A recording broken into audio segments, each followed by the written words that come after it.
Three myths about reading. I'm sure many of you as parents would have also felt it or thought in your mind.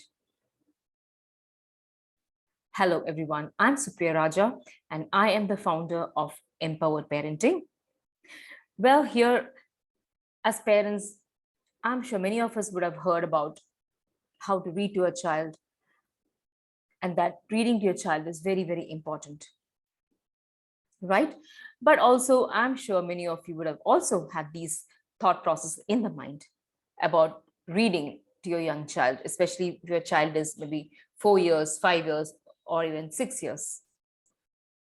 Myth number one: reading is a natural process. Yes, this is something that many parents have in the mind. I'm sure if you are also one such who have been thinking all this particular thought that reading is a natural process, let me burst this for you. No, reading is not a natural process.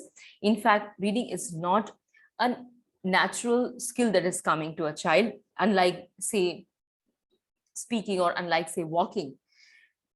Instead, reading is an acquired skill, which means what? You have to build it into the child.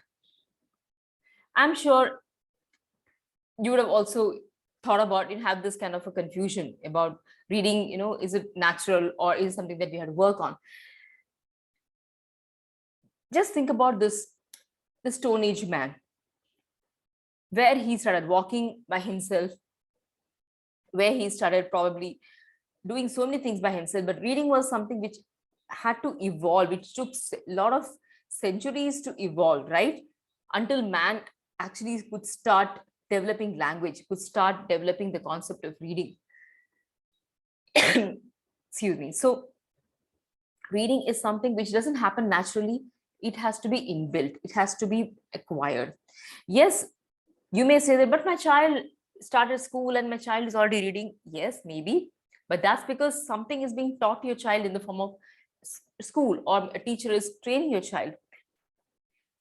So even then, there is some kind of training, some kind of teaching happening, or some kind of learning process happening, which is not happening by the child himself or herself, but being taught to by a teacher.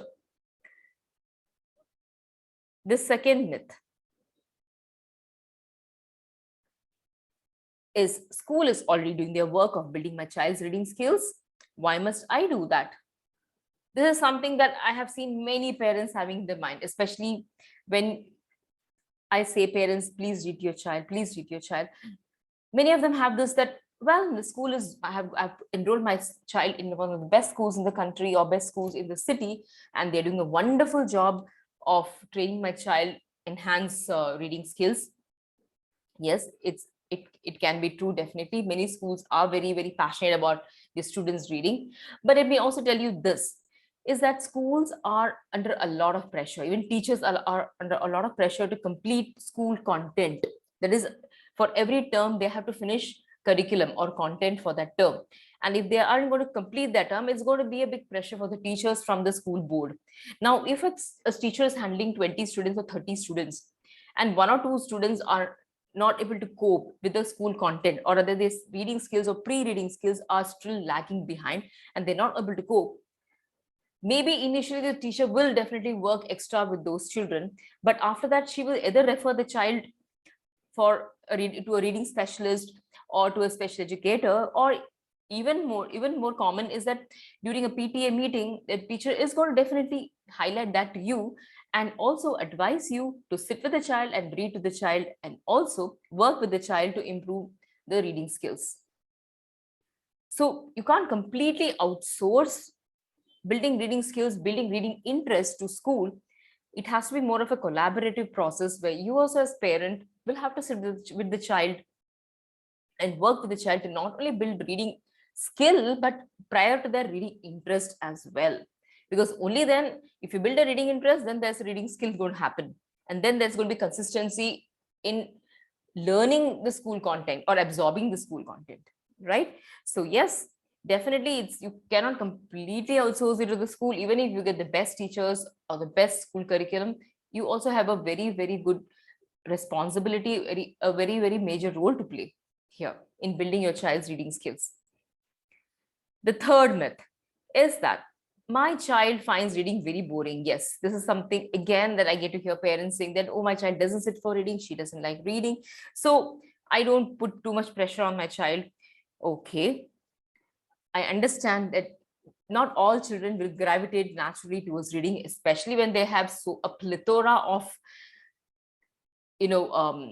other activities to do, or a plethora of other distractions, which comes in the form of gaming, which comes in the form of a TV or YouTube, you can name it.